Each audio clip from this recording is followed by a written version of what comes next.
जब से हमारी ज़िंदगी में आई है हमारा जीना दुश्वार हो चुका है। ऐसी औलाद से ना औलाद होना ही अच्छा रहता है। पता नहीं ये कौन सा दिन होगा जिस दिन ये पैदा हुई थी, ये दुनिया में आई थी। इस तरह की बहुत सारी ऐसी बातें जिससे एक औरत का, एक बेटी का जो सीना होता है ना, वो छल्ली-छल्ली हो जाता है। उसका दिल ना एकदम टूट के बिखर जाता है। वो किसी से इस बात का ज़िक्र भी नहीं कर सकती। मेरी बहुत सारी बहनें ऐसी हैं जो मुझसे जुड़ी हुई हैं, उनकी कहानी भी कुछ ऐसी है, उनकी तकलीफ़ भी कुछ ऐसी हैं, लेकिन अफ़सोस वो ना अपने शौहर को ये बात कह सकती, ना ही अपने घर में किसी को कह सकती है।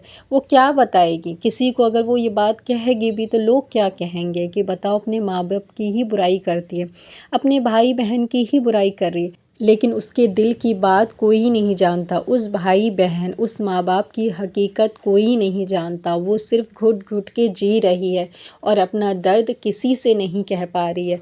वो मासूम बेटियाँ, वो नाज़ुक सी बेटियाँ जो चाहती है कि उनके पेरेंट्स भी उनको प्यार मोहब्बत दें। दूसरों को देख के सोचती है कि थोड़ा-सा प्यार हमें भी अपने माँ-बाप से मिल जाए, लेकिन उनके माँ-बाप से सिर्फ़ और सिर्फ़ उन्हें ताना मिलता है। जब कोई बेटी भाग के शादी कर लेती है, अपने माँ-बाप की मर्ज़ी नहीं मानती है, अपनी मर्ज़ी से कुछ कर लेती है गलत, तो बात समझ में आती है कि चलो गुनाह हो गया। लेकिन कुछ बेटियाँ अपने माँ-बाप की इतनी फरमाबरदार रहती हैं, उनके कहने पे ही जी हुज़ूरी करती रहती है। सारी ज़िंदगी उनकी सेवा करती है, शादी हो के अपने घर चली जाती है। वो तो यही सोचती है ना कि मेरे माँ-बाप के ऐसे रवैये का रीज़न क्या है?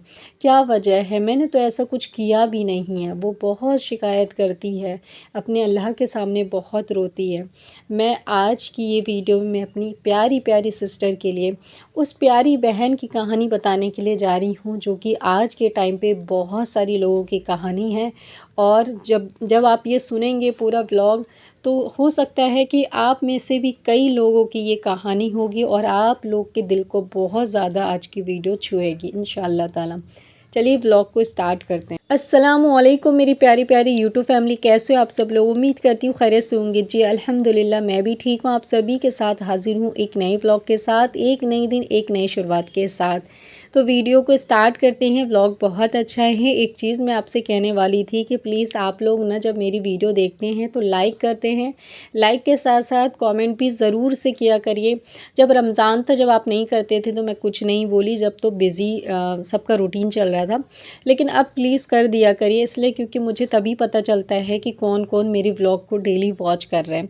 अब जब भी मैं प्रमोशन करती हूँ तो मुझे नहीं पता चलता कि कौन मेरे व्लॉग देख रहे हैं, कौन नहीं देख रहे हैं। मैं जो है कमेंट के बेस पे ही करती हूँ। अच्छा, इंस्टाग्राम पे अभी मेरे साथ ये हो रहा है कि बहुत सारे कमेंट आते हैं, वो लोग यही बोलते हैं कि हम आपका व्लॉग बहुत टाइम से देख रहे हैं, लेकिन उनका मैसेज एक भी मेरे आज तक कमेंट में नहीं आया है, वीडियो पे नहीं आया है।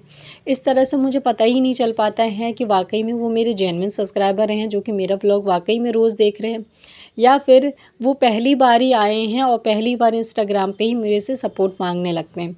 तो मैं चाहती हूँ जो मेरी बहनें इतना सपोर्ट कर रही हैं, मैं उनको ही सपोर्ट करूँ सबसे पहले। सबसे पहले आपको ही मैं प्रमोट करूँ, ना कि किसी और को। इसीलिए आप लोग से रिक्वेस्ट है मेरी, प्लीज़ आप लोग लाइक के साथ-साथ कमेंट भी करके जाया करिए। और पूरे रमज़ान में तो मैंने नहीं बोला, लेकिन अब मैं बोल रही हूँ, ये रिक्वेस्ट है मेरी, तो प्लीज़ से कमेंट ज़रूर किया करिए, ज़रूर किया करिए, वरना मुझे नहीं पता चलता सही सच में कौन मेरा व्लॉग देख रहा है, कौन नहीं। अच्छा, आजकल लाइक भी बहुत कम आ रहे हैं। आप लोग व्लॉग देख लेते हैं, लाइक नहीं करते, तो प्लीज़ लाइक भी कर दिया करिए। ये मेरी मोटिवेशनल होती है, मुझे मोटिवेट मिलता है इससे। मैं मोटिवेट खुद होती हूँ कि चलो आप लोग मुझे इतना प्यार कर रहे हैं, तो प्लीज़ लाइक मेरे लिए और कमेंट बहुत ज़रूरी है, तो प्लीज़ लाइक ज़रूर से कर दिया करिए। तो चलिए अपने पॉइंट पे आते हैं और आज का व्लॉग स्टार्ट करते हैं। आज का व्लॉग जो है ना, बहुत ज़्यादा इम्पॉर्टेंट है।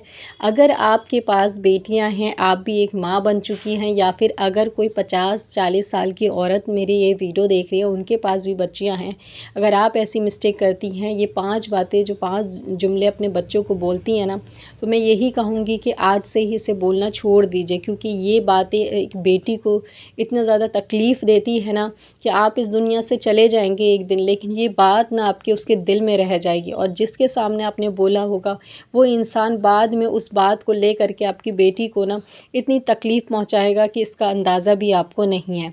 5 बातें जो कि मिडिल क्लास में और लोअर क्लास में मैंने ख़ास तौर से से फैमिली में मैंने देखा है, मैंने अपने कानों से सुना है, मैंने अपनी आँखों से देखा है कि वो लोग अपनी बेटियों को इस तरह तरह की बातें बोलते हैं जो कि बेटी को बोलना मतलब कि बोलना तो सोचो छोड़ो, वो सोचना भी मतलब कि बहुत बड़ा गुनाह है, लेकिन फिर भी वो अपनी बेटियों को ऐसी ऐसी बातें बोलते हैं जो कि उन्हें कभी भी अपनी बेटियों को नहीं बोलना चाहिए। इस्लाम में हमारे हमारे नबी ने इतनी मतलब कि इज़्ज़त मोहब्बत करी है बेटियों से, और अपनी बेटियों से भी वो इतनी इज़्ज़त मोहब्बत इसीलिए करे कि हम लोग सीखें। लेकिन हम लोग क्या सीख रहे हैं? बिल्कुल भी कुछ नहीं सीख रहे हैं। मिडिल क्लास में फैमिली में देखो, लोअर क्लास में देखो, अपनी बेटियों को सिर्फ़ और सिर्फ बोझ समझते हैं और बोझ समझ के ही अपनी बेटियों को पालते हैं। और यहीं तक नहीं बल्कि उनसे ऐसी ऐसी बातें बोलते रहते हैं कि वो बेटी ये सोचती है कि या अल्लाह मैं इस घर से कब जाऊंगी, इन लोगों की ज़िंदगी से कब जाऊंगी, चाहे मुझे कैसा भी रिश्ता मिले मैं इस घर से चली जाऊं। आज के टाइम पे जो बेटी भागती है तो लोगों को ये दिखता है कि वो अपने घर से भाग गई, उसकी घर की असल कहानी कोई नहीं जानता, ना जानना चाहता है लोग।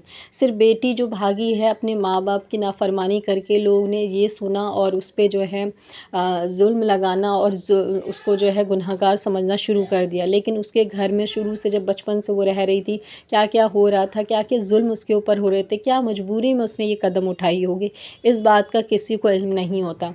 मैं ये नहीं कहती कि भागना सही है, लेकिन कभी कभी जो है ना माँ बाप इतना मजबूर कर देते हैं अपने बच्चों को कि बच्चे के सामने ना कोई और रास्ता होता ही नहीं। तो आपको ना ये 5 गलतियाँ नहीं करनी, ये 5 बातें अपनी बेटियों को नहीं बोलना है। सबसे पहली बात जो कि औलाद के लिए इंसान बोलता है, जिस औलाद से खुश नहीं होता या फिर जिसके होने पर कुछ काम ख़राब हो गया हो या फिर कुछ भी ऐसी चीज़ हो, तो इंसान को ऐसा लगता है कि जब ये पैदा हुई थी ना, ये बेटी पैदा हुई थी तभी मेरा ये काम बिगड़ा है, यानी कि ये मनहूस है। अपने बच्चों को, अपने औलाद को मनहूस समझना, अपनी बेटियों को मनहूस समझना, जबकि बेटी जो है ना रहमत होती है, लेकिन फिर भी लोग जो है ना उसको मनहूस समझते हैं। उसका कोई काम ख़राब हो गया होता है जब वो पैदा हुई, या फिर कुछ भी उसका काम पैदा होने के बाद भी उसका कोई मसला हल नहीं हो रहा है या फिर मसले पे मसले आ रहे हैं, तो उनको लगता है कि ये जब से पैदा हुई है तब से ही मुसीबत आई है।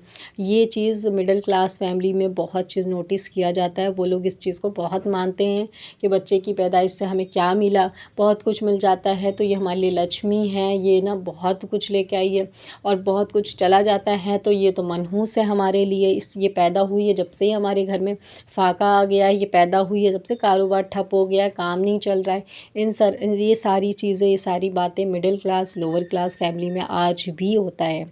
पढ़े लिखे लोगों में नहीं होता, लेकिन होता है। जो कम पढ़े लिखे लोग हैं वो आज भी इन बातों को मानते हैं, बिलीव करते हैं। तो आप अपनी बेटियों को इस तरह की बातें कभी मत कहिएगा, क्योंकि उसे बहुत तकलीफ़ होती है। दूसरी चीज़ जो बेटी को तकलीफ़ देती है कि तू बदसूरत है। जब बेटियों का रिश्ता नहीं लगता है, एक जगह 2 जगह से कैंसिल होने लगता है, उसकी हाइट की वजह से, लंबाई की वजह से, काले की वजह से, गोरे की वजह से, जो भी रीज़न होता है, तो माँ बाप खुद कहते हैं कि तू बदसूरत है ना, तेरा रिश्ता नहीं लग रहा है। पड़ोस की लड़की देखो एक बार में रिश्ता हो गया, उसका देखो एक बार में हो गया, इसका रिश्ता ही नहीं हो रहा, ये बदसूरत है। इस तरह की बातें बोलने लगते हैं। वो लड़की का दिल बहुत ज़्यादा दुखी होता है।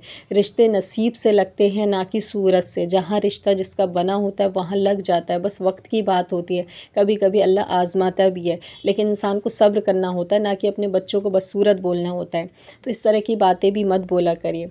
तीसरा, जब माँ बाप बहुत ज़्यादा तंग आ जाते हैं ना, अपनी बेटियों को मनहूस समझते हैं, बदसूरत समझते हैं ना, तब उससे कभी कभी गुस्से में कहते तू चली जा यहाँ से, तू कहीं जाके मर जा, हमारे घर से निकल जा, तू हमारे घर में आई है जब से हम लोग तंग आ चुके हैं। ये जो बोलते हैं ना, तू चली जा यहाँ से, तू चली जाएगी तो सुकून आ जाएगा हमारे कलेजे को, इस तरह की जो बातें बोलते हैं, तभी बेटी जो है कभी ना कभी उसके दिमाग में आता है उल्टा सीधी बातें, और वो फिर घर छोड़ के चली जाती है। कहाँ जाती है, नहीं जाती है, कुछ बेटियों को पता चलता है, कुछ का नहीं चलता है। तो मजबूर कौन करता है? माँ बाप करते हैं ना। नेक्स्ट पॉइंट है, फ्री का खाना खा रही है, फ्री की रोटी तोड़ रही है। मुफ्त की रोटी बैठे बैठे तोड़ती रहती है ना। कुछ कमाई धमाई तो है नहीं है, जो कमाता है उसी को पता है कि कहाँ से आता है। ये तो बैठ के सिर्फ खाती है तीनों टाइम, इसको क्या पता होगा। इस तरह की बातें भी माँ बाप अपनी बेटियों को बोलते हैं। अब बताओ, बेटी की क्या आपको कमाई खानी है तो उसको बोल दो कि भैया तुम जाओ कमा करके लेके आओ। तुम्हें ये भी नहीं बोलना है तो तुम उसको ताना क्यों देते हो? अपने माँ बाप के घर में है भाई, माँ बाप से अच्छा घर किसी और का हो ही नहीं सकता है। शादी से पहले अगर किसी घर अच्छा है तो माँ बाप का है, शादी के बाद भी माँ बाप के घर पे बेटियों को बहुत ज़्यादा हक होता है कि हाँ चलो हमारे अम्मी का अब्बू का घर हम जाएंगे, 10 दिन रहेंगे। लेकिन वही माँ बाप जब इस तरह की कड़वी बातें बोलेंगे शादी से पहले ही, वो बेटी कहाँ कभी आ पाएगी। शादी के बाद कभी दुखी भी रहेगी तो कभी अपने माँ बाप को नहीं बताएगी। क्यों? क्योंकि फिर भी वो आपके घर से सुखी होगी। कम से कम उसको कोई ये तो कहने वाला तू फ्री का खाना खा रही है, मुफ्त की रोटी तोड़ रही है, जब नोट कमाएगी तो पता चलेगा तुझे। इस तरह की बातें तो उसे नहीं सुनने के लिए मिलती है, वो सुकून से रह रही होती है। तो यही है कि इस तरह की बातें भी अपनी बेटी को मत बोला करिए, बहुत तकलीफ़ देती है बेटियों को ये सारी बातें। लेकिन मिडिल क्लास फैमिली ना बिल्कुल नहीं समझते अपनी बेटियों की तकलीफ़ दर्द। वो सोचते हैं जैसे हमने जिया ज़िंदगी, हमारे पेरेंट्स ने हमारे साथ जुल्म सितम किए पहले ज़माने में, अब ना हम भी अपनी बेटियों के साथ ऐसे ही करेंगे। पता नहीं क्यों लोग अपनी रीति रिवाज चलाते आ रहे हैं, आज के टाइम से उन्हें जीना ही नहीं है। ख़ास तौर से मिडिल क्लास फैमिली जो है वो बिल्कुल नहीं चाहती है आज के टाइम पे जीना और आज के हिसाब से। लास्ट पॉइंट है, 5वां पॉइंट है कि अपनी बेटी की शादी ऐसी जगह करा देना जहाँ पर वो जानते हैं माँ बाप की वो खुश नहीं रहेगी, लेकिन अपना बोझ उतारने के लिए, अपने सर से ये बेटी का बोझ उतारने के लिए अपनी बेटी को माँ बाप इस कदर गिर जाते हैं कि राह चलते इंसान को भी उसके हाथ में हाथ दे देते हैं, उससे शादी करा देते हैं। फ्री के चक्कर में रहते हैं कि फ्री में बस हमारी बेटियां निमट जाए, किसी तरह कोई फ्री में शादी कर ले, चाहे वो शादीशुदा आदमी हो या बच्चे वाला आदमी हो, चाहे उसकी उम्र कितनी भी ज़्यादा हो। इस कदर लोग गिर गए हैं आज के टाइम पे। अब गांव के तरफ आप जाके देखेंगे, बिहार की तरफ, तो वहाँ बहुत ज़्यादा ऐसा होता है कि माँ बाप फ्री के चक्कर में अपनी बेटियों को किसी से भी शादी करा देते हैं। ना उसका उम्र देखते हैं, ना घर बार देखते हैं, ना उसकी पहली शादी देखते हैं, ना दूसरी शादी देखते हैं। कुछ से मतलब नहीं होता है, बस लड़का ये बोल दे कि हाँ फ्री में हम आपकी बेटी को लेके जाएंगे, कुछ खर्चा नहीं होगा, सिर्फ निकाह करेंगे 10 आदमी से, तो बस माँ बाप खुश हो जाते हैं, अपनी बेटी की शादी करा देते हैं फ्री के चक्कर में किसी भी लड़के से। तो अच्छी बात है अगर कोई लड़का फ्री में शादी कर रहा है, लेकिन उसको देखिए कि वो कितना अच्छा है कितना बुरा है, फिर कराइए। आज की इस वीडियो में इतना ही। आई होप कि आप सबको पसंद आया होगा। फिर मिलती हूँ, जब तक के लिए अल्लाह हाफ़िज़।